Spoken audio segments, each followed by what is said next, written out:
जब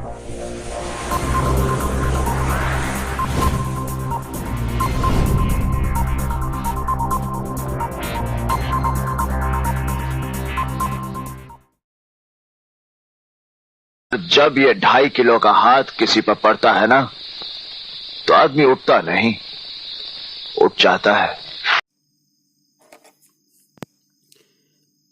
hi dear student, आज हम लोग क्लास 12th के फिरोज का first lesson a girl with a basket की स्टडी करने जा रहे हैं। तो देखते हैं a girl with a basket क्या है। A girl with A basket, टोकरी वाली एक लड़की, यानी कि एक लड़की जिसके साथ में टोकरी थी। पूरे का मतलब हो जाएगा टोकरी वाली एक लड़की।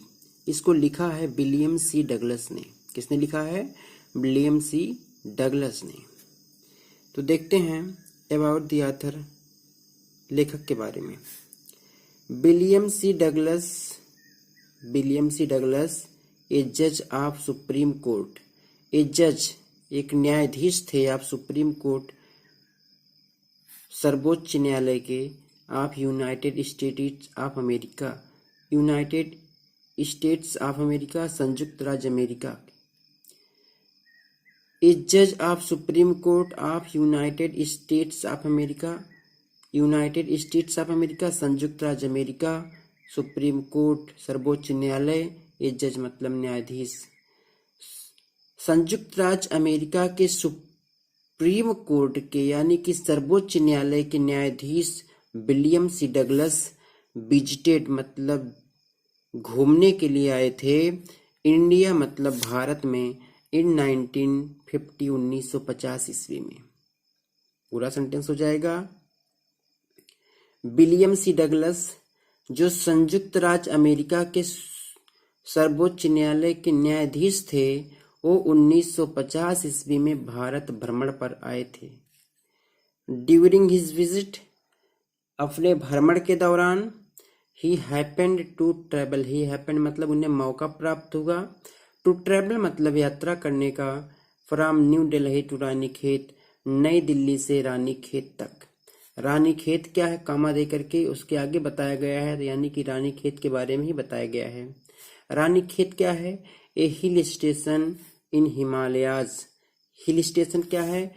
पहाड़ी पर बना हुआ रहने लायक स्थान। कहाँ पे? इन हिमालय में। रानीखेत हिमालय में पहाड़ी पर बना हुआ रहने लायक एक स्थान है। पूरा सेंटेंस हो जाएगा। अपनी भ्रमण के दौरान विलियम सी डगलस को नई दिल्ली से रानीखेत तक भ्रमण करने का मौका मिला। रानीखेत हिमालय के पहाड़ी क्षेत्रों में पहाड़ पर बना हुआ रहने लायक एक स्थान है। He was a realist. William C Douglas की बात की जा रही है। He was a realist. William C Douglas एक यथार्थवादी मतलब जो कल्पनाओं में नहीं जीते थे, हकीकत में जीते थे। अपने कर्म पर विश्वास करते, अपनी ताकत में विश्वास करते थे, अपने मैनेजमेंट पर, अपने नियमों पर विश्वास करते हुए किसी भगवान पर, किसी किस्मत पर, किसी दूसरे के ऊपर निर्भर नहीं रहते थे। वो हकीकत में जीने वाले व्यक्ति थे, कल्पनाओं में जीने वाले व्यक्ति नहीं थे। ही वॉज ए रियलिस्ट, वो एक यथार्थवादी थे। एंड सपोर्टर, और समर्थक थे आप लेबर, परिश्रम के। लेबर मतलब होता परिश्रम, सपोर्टर मतलब होता समर्थक। वो यथार्थवादी थे और परिश्रम के समर्थक थे। ही आल्सो लव्ड, वो प्रेम भी करते थे किसे? सेल्फ रिस्पेक्ट, आत्मसम्मान को। एंड सेल्फ कॉन्फिडेंस, और आत्मविश्वास को। वो आत्मसम्मान और आत्मविश्वास को भी प्रेम करते थे।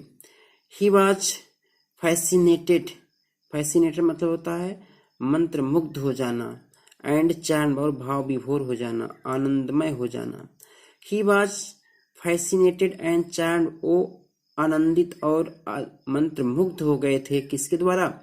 With the natural beauty of India. Natural beauty प्राकृतिक सौंदर्य, ऑफ इंडिया मतलब भारत की। Natural beauty of India Bharat की प्राकृतिक सौंदर्य से। चार्म मतलब आनंदित हो गए थे। फैसिनेट मतलब मंत्रमुग्ध हो गए थे।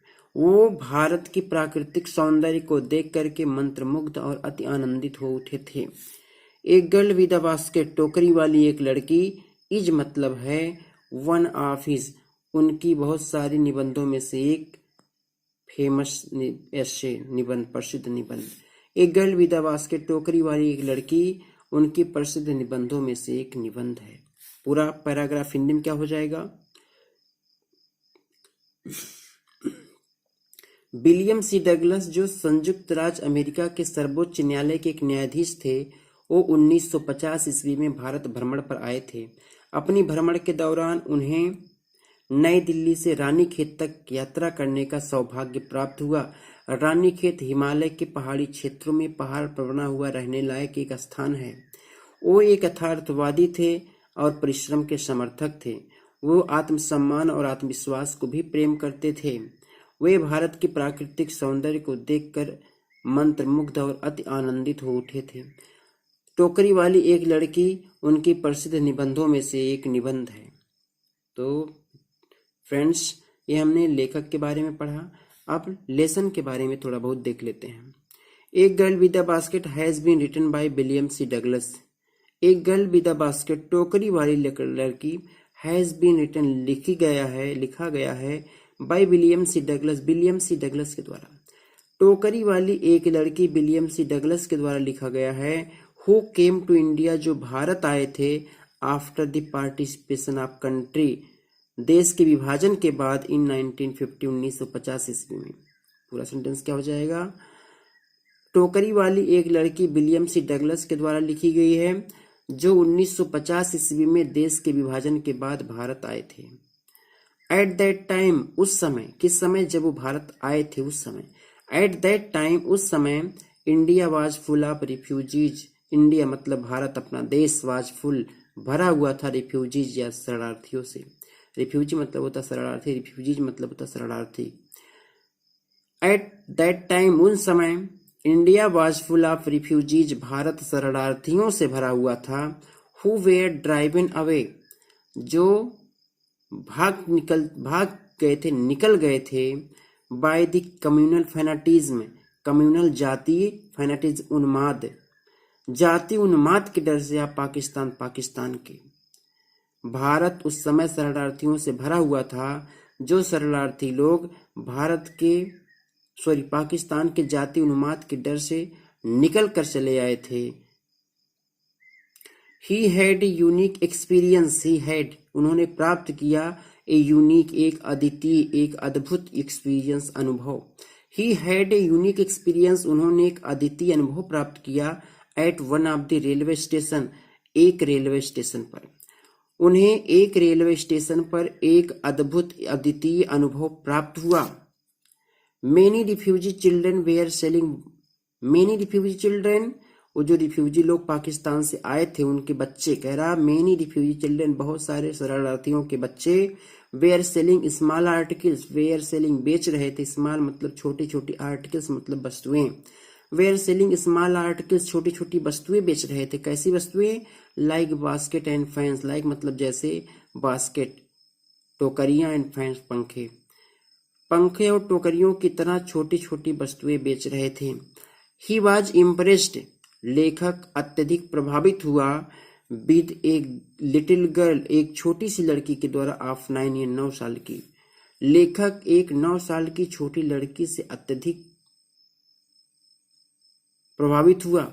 दिस इज से, ये जो निबंध है, इज रिकलेक्शन, ये याद है, ऑफ हिज, उनकी वैल्यूएबल, बहुमूल्य एक्सपीरियंसेस, अनुभवों की। टोकरी वाली एक लड़की लेखक के बहुमूल्य अनुभवों की एक याद है। पूरा हिंदी क्या हो जाएगा? टोकरी वाली एक लड़की विलियम सी डगलस के द्वारा लिखी गई है, जो 1950 ईस्वी में भारत के विभाजन के बाद देश में आए थे। उस समय भारत शरणार्थियों से भरा हुआ था। ये शरणार्थी पाकिस्तान के जाति उन्माद के डर से भाग करके चले आए थे। लेखक को एक रेलवे स्टेशन पर अद्वितीय अनुभव प्राप्त हुआ। शरणार्थियों के बहुत सारे बच्चे टोकरियों और पंखों जैसे छोटी छोटी वस्तुएं बेच रहे थे। लेखक एक 9 साल की छोटी लड़की से अत्यधिक प्रभावित हुआ। यह निबंध लेखक की बहुमूल्य अनुभवों की एक याद है। तो मित्रों, हम लोगों ने अबाउट द लेसन और अबाउट द ऑथर के बारे में देखा। अब हम देखते हैं लेसन के बारे में। अगर आपको कोई समस्या होती है तो आप कमेंट करके पूछ सकते हैं। देखते हैं। I had left new Delhi, I had left new Delhi, मैं नई दिल्ली को छोड़ दिया था फॉर द हिमालय, हिमालय के लिए, यानी कि मैं नई दिल्ली से हिमालय के लिए चल पड़ा। आई वॉज गोइंग, मैं जा रहा था, as far as Bareilly, as far as सुदूर बरेली तक, बाई ट्रेन रेल से। I was going as far as Bareilly by train, मैं बरेली तक रेलगाड़ी से जा रहा था। एंड देन, और उसके बाद जब बरेली पहुंच जाता तब बाई कार टू रानीखेत, वहां से कार लेता और रानीखेत तक जाता। मैं सुदूर बरेली तक मैं सुदूर बरेली तक ट्रेन के द्वारा और फिर रानीखेत तक कार के द्वारा जा रहा था। अब ये जो हाइफन दिया गया इसका मतलब जिसके पहले जो वर्ड है उसी का डिस्क्रिप्शन है। Ranikhet, an old British army hill station, an old मतलब एक पुराना, ब्रिटिश मतलब अंग्रेजी सेना का, आर्मी मतलब सेना, अंग्रेजी सेना का, हिल स्टेशन पहाड़ी पर बना हुआ छावनी था। लोकेटेड मतलब जो स्थित था, ऑन 6000 फुट रिज, 6000 फुट की चोटी पर। अपोजिट मतलब सामने वाली पहाड़ी के। ऑफ 120 मील्स स्टेज, 120 मील में फैले हुए। ऑफ स्नो कैप्ड, और बर्फ से ढके हुए। हिमालय मतलब हिमालय के। पूरा सेंटेंस क्या हो जाएगा? रानीखेत 120 मील में फैले हुए और बर्फ से ढके हुए हिमालय के सामने वाली पर्वत चोटी पर 6000 फुट की ऊंचाई पर स्थित ब्रिटिश सेना का पुराना सैन्य छावनी है। क्या है? ब्रिटिश सेना का पुराना सैन्य छावनी है। फिर से देखो, मैं सुदूर बरेली तक रेलगाड़ी से और फिर रानीखेत तक कार से जा रहा था।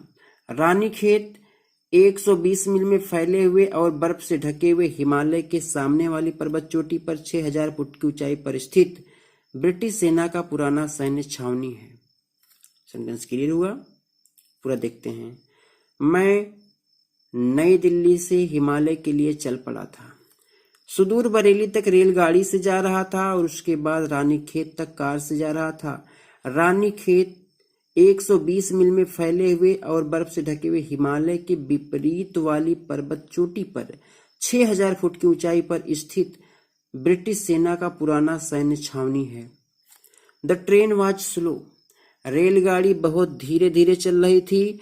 एंड, और इट स्टॉप्ड, यह रुकती थी। At all the way station, रास्ते में पड़ने वाले सभी स्टेशनों पर।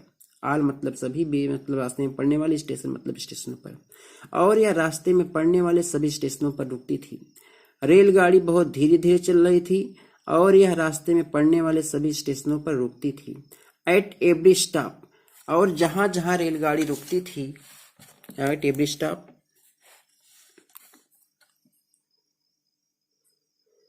और जहां जहां रेलगाड़ी रुकती थी, आई स्वंग ओपन, स्वंग ओपन मतलब झटका देकर के खोल देना। आई स्वंग ओपन, मैं झटका देकर के खोल देता था। दी door of my compartment, door मतलब दरवाजे को, ऑफ माई मतलब मेरे, कंपार्टमेंट मतलब रेलगाड़ी के डिब्बा।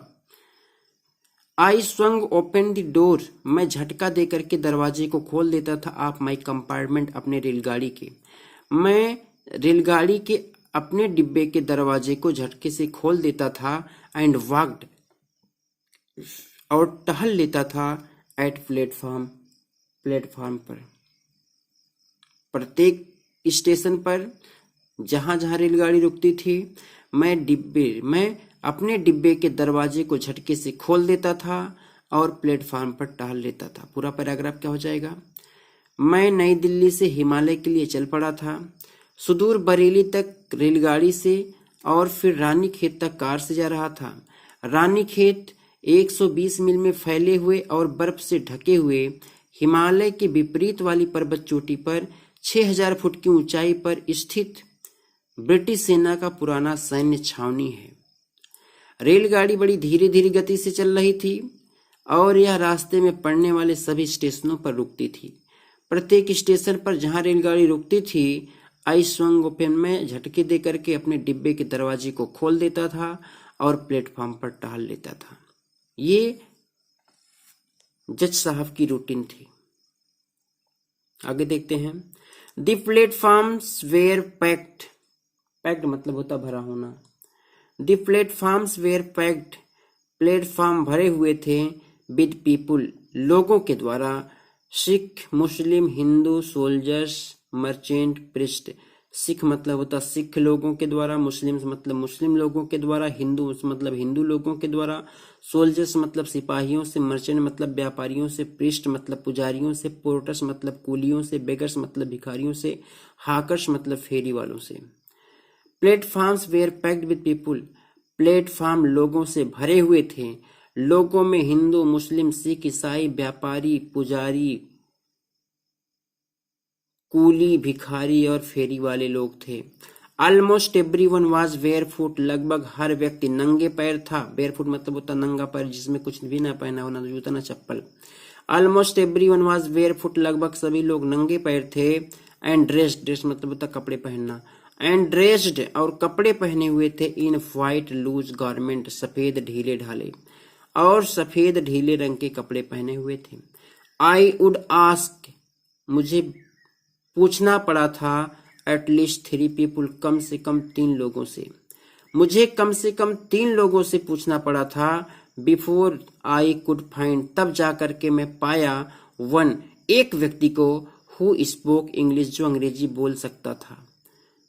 मुझे 3 लोगों से, मुझे कम से कम 3 लोगों से बात करनी पड़ी थी, तब जाकर के एक व्यक्ति मिला जो अंग्रेजी बोल सकता था। We would talk world affairs, हम लोगों ने दुनिया की नई नई ताजी ताजी घटनाओं के बारे में। एंड एवरी मेजर टॉपिक, और प्रत्येक मुख्य बिंदु के बारे में चर्चा किया। The news of the day produced, जो उस दिन के अखबार पर आधारित थी, जो उस दिन के अखबार की सूचनाओं पर आधारित थी, जो उस दिन के छपे हुए अखबार की सूचनाओं पर आधारित थी। पूरा सेंटेंस क्या हो जाएगा? We would talk world affairs and every major topic, हम लोगों ने दुनिया भर की ताजी घटनाओं और प्रत्येक मुख्य बिंदुओं पर चर्चा किया। The news of the day produced, उस दिन के अखबार की छपी हुई खबरों के आधार पर। पूरा सेंटेंस हो जाएगा, उस दिन के अखबार में छपी हुई खबरों के आधार पर हम लोगों ने दुनिया भर की ताजी घटनाओं पर और प्रत्येक मुख्य बिंदुओं पर चर्चा किया। इन दिस वे, इस प्रकार। आई मतलब मैं, वाज ट्राइंग मतलब प्रयास कर रहा था, टू गेट मतलब जानने का। In this way I was trying to get, इस प्रकार मैं जानने का प्रयास कर रहा था। A feel of the pulse of the nation, राष्ट्र के प्रति लोगों की भावनाओं को। चेकिंग ओपिनियंस, उनकी राय जान करके। अगेंस्ट मतलब के प्रति। ऑफिशियल मतलब सरकारी। एटीट्यूड मतलब दृष्टिकोण, सरकारी दृष्टिकोणों। एंड रिपोर्ट और सूचनाओं से, सरकारी दृष्टिकोणों और सूचनाओं के आधार पर लोगों के विचारों की तुलना करके लोगों के राष्ट्र के प्रति भावनाओं को जानने का प्रयास कर रहा था। पूरा सेंटेंस फिर से देखते हैं। We would talk world affairs and every major topic, हम लोगों ने उस दिन के अखबार में छपी हुई खबरों के आधार पर दुनिया की ताजी ताजी घटनाओं और मुख्य बिंदुओं पर चर्चा किया। इन दिस वे, इस प्रकार। आई वॉज ट्राइंग, मैं प्रयास कर रहा था। टू गेट मतलब जानने का, इस प्रकार मैं जानने का प्रयास कर रहा था। किस चीज को? A pulse of the, a feel of the pulse of the nation, राष्ट्र के प्रति लोगों की भावनाओं को। इस प्रकार मैं राष्ट्र के प्रति लोगों की भावनाओं को जानने का प्रयास कर रहा था। किसके द्वारा? चेकिंग ओपिनियंस, उनकी राय जान करके। अगेंस्ट ऑफिशियल एटीट्यूड, सरकारी दृष्टिकोणों से। एंड रिपोर्ट और सूचनाओं से, सरकारी दृष्टिकोणों और सूचनाओं के प्रति लोगों के विचारों की तुलना करके राष्ट्र के प्रति लोगों की भावनाओं को जानने का प्रयास कर रहा था। पूरा सेंटेंस देखते हैं। प्लेटफॉर्म लोगों से खचाखच भरे हुए थे। हिंदू, मुस्लिम, सिख, ईसाई, सिपाही, व्यापारी, पुजारी, कूली, भिखारी और फेरी वाले सभी लोग थे। सभी लोग लगभग नंगे पैर थे और सफेद रंग के ढीले ढाले कपड़े पहने हुए थे। मुझे कम से कम 3 लोगों से बात करनी पड़ी, तब जाकर के एक व्यक्ति मिला जो अंग्रेजी बोल पाता था। हम लोगों ने उस दिन के अखबार पर छपी हुई सूचनाओं के आधार पर दुनिया की ताजी ताजी घटनाओं और उस अखबार के मुख्य बिंदुओं पर चर्चा किया। इस प्रकार मैं सरकारी दृष्टिकोणों और सूचनाओं के प्रति लोगों के विचारों की तुलना करके राष्ट्र के प्रति लोगों की भावना को जानने का प्रयास कर रहा था। कुछ मत पूछो प्यार पे कितने पहरे होते हैं। इश्क में जाने क्या हो जाता है ये रब ही जाने। तोड़ के सारी दीवारें मिल जाते हैं दीवाने। ओ घर आजा परदेसी कि तेरी मेरी एक जिंदड़ी। ओ घर आजा परदेसी कि तेरी मेरी